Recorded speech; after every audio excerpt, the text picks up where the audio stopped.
గత వైఎస్ఆర్సీపీ ప్రభుత్వంలో ఏదైతే కోవిడ్ సమయంలో ఒక డాక్టర్గా తన వృత్తిని చేసుకుంటూ అప్పటి ఎవరైతే తన పై అధికారుల్ని మాస్క్ అడిగినందుకు డాక్టర్ సుధాకర్ అనేటువంటి వ్యక్తిని, నర్సీపట్నం చెందినటువంటి డాక్టర్ సుధాకర్ అనేటువంటి వ్యక్తిని ఏ విధంగా చిత్రహింసలకు గురి చేసి నడి రోడ్డు మీద ఒక పిచ్చివాడంటూ ముద్ర వేసి అతని చావు కారణమైంది వైఎస్ఆర్సీపీ ప్రభుత్వం. అందరికీ కూడా తెలిసిన విషయమే. అయితే కూటమి ప్రభుత్వంలోకి వచ్చాక ఆ యొక్క వ్యక్తికి సంబంధించి ఆ కుటుంబాన్ని ఆదుకుంటామని చెప్పేసి ఎప్పుడో ఎన్నికల భాగంగానే హామీ ఇవ్వడం జరిగింది. చెప్పిన విధంగానే తాజాగా ఎవరైతే డాక్టర్ సుధాకర్ గారి కొడుక్కి డిప్యూటీ తహసీల్దార్ అదేవిధంగా ₹1,00,00,000 ఆర్థిక సహాయం ప్రకటించింది ఆంధ్రప్రదేశ్ ప్రభుత్వం. కేబినెట్ కూడా ఆమోద ముద్ర వేయడం జరిగింది. మరి మొత్తానికి కూటమి ప్రభుత్వం చేసినటువంటి ఒక మంచి కార్యక్రమం గురించి కొద్దిమేర లోతుగా విషయాలు తెలుసుకోవడానికి మనతో ఉన్నారు సోషల్ యాక్టివిస్ట్ శ్రీలీల గారు. మేడం నమస్కారం అండి. నమస్తే అండి. మనం ఇప్పుడు చూసుకుంటే కూటమి ప్రభుత్వం పేద ప్రజలైనా సరే ఎవరైనా సరే ఆదుకొని తీరుతాం అని చెప్పేసి ఎన్నోసార్లు చెప్పడం జరిగింది. చెప్పిన విధంగానే ఒక పక్క పేద ప్రజలకి సంక్షేమాలు ఇస్తూనే మరో పక్క గత ప్రభుత్వ బాధితులు ఎవరో ఉన్నారో ఆర్థికంగా కానీ ఆరోగ్యంగా కానీ వాళ్ళకి ఏదైతే ఇబ్బందులు ఉన్నాయో వాటన్నిటిని ఒక్కొక్కటిగా చక్కబెట్టుకుంటూ వస్తుంది. అందులో భాగంగానే తోట చంద్రయ్య కుమార్ కూడా ఉద్యోగం ప్రకటించడం జరిగింది. మరో పక్క చూసుకుంటున్న ఇప్పుడు డాక్టర్ సుధాకర్, ఆయన ఏ పార్టీకి చెందిన వ్యక్తి కూడా కాదు. అయినప్పటికీ ఆయన కొడుక్కి ఉద్యోగం ₹1,00,00,000 ఆర్థిక సహాయం చేశారు. కూటమి ప్రభుత్వం చేసినటువంటి సహాయాన్ని, ఆ గొప్ప మనిషిని మీరే మాటల్లో వర్ణిస్తారు? ఇక్కడ రాజకీయం అనగానే రాజకీయంగా మీరు ఏదైనా అటు ఇటు మాట్లాడుకుంటారు, లేకపోతే ఎదురు వాదనలు ప్రతివాదనలు జరుగుతూనే ఉంటే మనం వింటూనే ఉంటాం. కానీ వన్స్ వీళ్ళు ఎప్పుడైతే ప్రజాప్రతినిధులుగా మారతారో వెంటనే వీళ్ళకి ఏ పార్టీకి సంబంధించాము, ఏ కులానికి సంబంధించాము, ఏ మతానికి సంబంధించాము అనేది పక్కన పెట్టి ఎవరైనా సరే మన ప్రజలు వాళ్ళు మనకు అవసరం, వాళ్ళకి మనం ఏ హామీ ఇచ్చాం, ఈ రోజున మనం ఈ అధికారంలో ఉండటానికి వాళ్ళు ఏ విధంగా కారణమయ్యారు, మరి వాళ్ళకి మనం ఎలాంటి సహాయ సహకారాలు అందించాలి అనేది ధ్యేయంగా ముందుకు వెళ్ళాలి. ప్రాంతీయ విభేదాలు ఉండకూడదు, మత కుల విభేదాలు ఉండకూడదు. ఈ రోజున దానికి నిలువెత్తు నిదర్శనంగా ఆనాడు అన్న నందమూరి తారక రామారావు గారి దగ్గర నుండి ఈ రోజున లోకేష్ గారి వరకు, లోకేష్ గారిని కూడా మరి ఆ మధ్య చాలామంది వైఎస్ఆర్సీపీ పార్టీకి సంబంధించిన వ్యక్తులు చిన్న ఒక మెయిల్ పెడితే చాలు, పోస్టు వెంటనే ఇదిగోండి ట్విట్టర్లో పోస్ట్ పెట్టనివ్వండి, ఏదైనా తనకు ఒక మెయిల్ అనేది పంపించగానే వెంటనే ఏ విధంగా రెస్పాండ్ అయ్యారు. అందులోనూ ఎవరో కాదు మళ్ళీ పంపించింది, ఆయన విపరీతంగా ట్రోల్స్ చేసిన వ్యక్తులు, అతన్ని ఇబ్బందికి గురి చేసిన వ్యక్తులు, మరి ఎంతో దారుణంగా తనని బాడీ షేమింగ్ చేసిన వ్యక్తులే మరి సహాయం అడిగితే అవతల వ్యక్తులు ఎవరు ఏంటి అనేది ఆలోచించకుండా, ఏ పార్టీ అనేది చూడకుండా వాళ్ళకి ఆర్థిక సహాయం చేశారు. వాళ్ళ ఆరోగ్యానికి మరి ఇబ్బందికరమైన ఆ సిచ్యువేషన్లో మరి వెంటనే ఆయన సహాయ సహకారాలు అందించిన క్షణం అది. మరి అదే కదా కావాలి ఒక నాయకుడికి ఏముండాలి అని అంటే, ఒక్కసారి నువ్వు ప్రజాప్రతినిధిగా మారిపోయిన తర్వాత ఇంకేది కూడా అక్కడ చూడకూడదు, కేవలం ప్రజల యొక్క బాధ్యత మనది.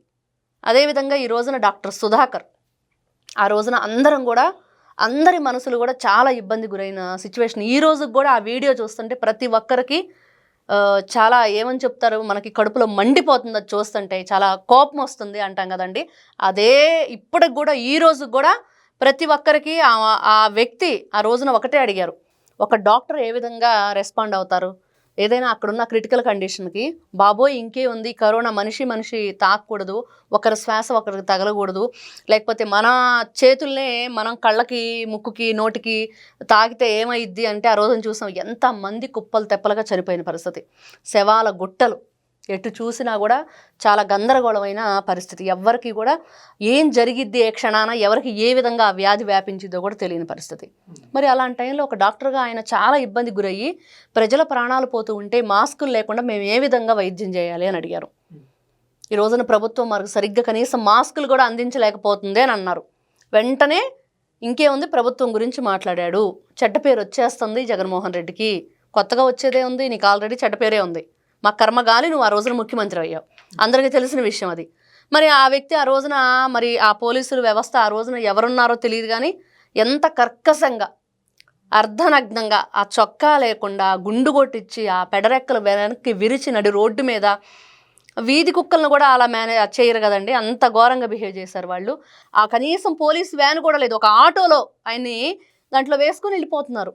ఆయన మానసికంగా ఎంత క్షోభకు గురయ్యారు, ఎంత దారుణంగా ఆయన ఇబ్బంది గురయ్యి ఎన్ని సెల్ఫీ వీడియోలు రిలీజ్ చేశారు ఆ రోజున. నన్ను ఇబ్బంది పెట్టకండి, దయచేసి మీకు దండం పెడతాను, నేను ఎవరి గురించి ఇంకేం మాట్లాడను అని చెప్పి వేడుకున్నాడు. అయినా కూడా వదిలిపెట్టకుండా వెంటాడి ఆయన మరణానికి కారణమయ్యారు. ఎప్పుడు చనిపోయాడు, ఏ విధంగా చనిపోయాడో కూడా మనకి దహన సంస్కారాలు అయిపోయిన వరకు కూడా తెలియలేదు.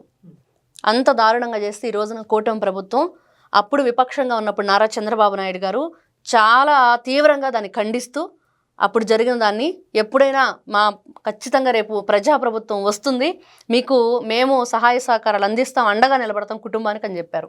ఈ రోజున అది నిరూపించారు. ₹1 కోటి ఆర్థిక సహాయం, అదేవిధంగా డిప్యూటీ తహసీల్దార్గా అతనుకున్న ఏదైతే ఆ క్వాలిఫికేషన్ ఉందో దాని ప్రకారం ఈ రోజున సెంట్రల్ గవర్నమెంట్ ఆమోద ముద్ర వేసింది. గుర్తుపెట్టుకోవాలి, ఎవరైతే రాజకీయ ముసుగు వేసుకొని రాజకీయ రంగు పులుముకొని పార్టీలను అడ్డం పెట్టుకొని అడ్డగోలుగా పరిపాలన కొనసాగించే 5 సంవత్సరాలు మాట్లాడితే ఫస్ట్ క్లాస్ స్టూడెంట్, ఇది వాళ్ళు చెప్పేది. ఎంత దారుణంగా వాళ్ళ పరిపాలన కొనసాగించారు. ఈ రోజున మళ్ళీ వచ్చి నేను చూసాం ఆయన ప్రెస్ మీటు, మరి అమరావతి మీద విషం కక్కటం. ఎన్ని సిటీలు ప్రపంచవ్యాప్తంగా నదీ పరివాహక ప్రాంతంలో ఉన్న ఇంగిత జ్ఞానం కూడా లేకుండా ప్రెస్ మీట్ పెట్టిన మహానుభావుడు. ఈ ఫస్ట్ క్లాస్ స్టూడెంట్ గురించి ఇంకేం చెప్పుకోవాలి. ఫస్ట్ క్లాస్ అంటే 1వ తరగతి అంతే, ఇంకా అంతకుమించి ఏం లేదనేది అందరికి అర్థమైపోయింది. ఓకే, మరి ఇప్పుడు కూటమి ప్రభుత్వం తీసుకుంటుంటే నిర్ణయాన్ని వైఎస్ఆర్సీపీ పార్టీ మద్దతుదారులు కావచ్చు, వైఎస్ఆర్సీపీ పార్టీ కావచ్చు స్వాగతించేటువంటి అవకాశం ఉందా లేదా? ఖచ్చితంగా స్వాగతించాలి. ఏం తప్పు చేశారండి వాళ్ళు? ఏదంటే ఎడ్డమంటే తెడ్డమంటానికి రెడీగా ఉంటారు. వాళ్ళ పార్టీలోనే ఎంతమంది ఎన్ని రకాలుగా జగన్మోహన్ రెడ్డి గారిని విభేదిస్తున్నారు. నిన్న ప్రెస్ మీట్ కూడా చాలా మందికి డైజెస్ట్ అవ్వలేదంట. ఇది కరెక్ట్ కాదు అమరావతి మీద. ఈ రోజున ఎవరైతే వైఎస్ఆర్సీపీ పార్టీకి సంబంధించిన వ్యక్తులు మరి ఏదైతే మనం చెప్తున్న కృష్ణానది దగ్గర కానివ్వండి, అమరావతికి దగ్గర కానీ ఉన్నారో జగన్మోహన్ రెడ్డిని సపోర్ట్ చేస్తున్నారు, వాళ్ళు సిగ్గుపడాలి. ఏంటి మాకు ఈ కర్మ, మేము ఎవరి వైపు నిలబడ్డాం? ఈ రోజున మన ఆంధ్ర రాష్ట్ర పరిస్థితి ఏంటి, మన అమరావతి పరిస్థితి ఏంటి, మనం అట్లాంటి వ్యక్తిగా సపోర్ట్ చేస్తున్నాం అనేది. మరి ఆ జ్ఞానం తెలుసుకొని మంచిగా ఆలోచించే వ్యక్తులైతే ఖచ్చితంగా ఈ రోజున స్వాగతిస్తారు, 10 మందికి చెప్తారు కూటమి ప్రభుత్వం అంటే ఏంటో. ఇంత ముందే తెలిసిపోయి ఉండాలి వాళ్ళకి. నారా లోకేష్ గారు సహాయ సహకారాలతోనే తెలిసిపోయి ఉండాలి. కాకపోతే బయట పడట్లేదు, చెప్పలేరు 10 మందిలో అట్లాంటి వ్యక్తులు. ఈ రోజున ఖచ్చితంగా మీరు అంటున్నట్లుగా వాళ్ళు స్వాగతించరా అంటే లోపల తెలుసు వాళ్ళకి ఏంటి అనేది, జగన్మోహన్ రెడ్డి గారితో సహా తెలుసు. కానీ బయట పడరు అనమాట, చెప్పుకోరు, నామోషి. వాళ్ళకేంటంటే ఎక్కడ మన పరువు పోయిద్దో, మన పార్టీ పరువు పోయిద్దో అనే భయం. మరి ఇన్ని విధాలుగా ఉన్నప్పుడు వాళ్ళు అంగీకరించకపోతే ఏంటి, అంగీకరిస్తే ఏంటండి? అక్కడ అతనికి అర్హత ఉంది, వాళ్ళు నష్టపోయారు. వైఎస్ఆర్సీపీ పార్టీ అధికారంలో ఉన్నప్పుడు ఫ్యామిలీ ఎంతో అండగా నిలబడే ఒక వ్యక్తిని కోల్పోయారు, తల్లి ఎంత ఆవేదనకు గురైంది. మరి అట్లాంటి వ్యక్తులకు సహాయం చేయడం కేంద్ర ప్రభుత్వం ఈ రోజున ఆమోదించిన వీళ్ళంతా ఆఫ్టర్ ఆల్. Thank you. నమస్తే. Please subscribe to Leo news for more videos.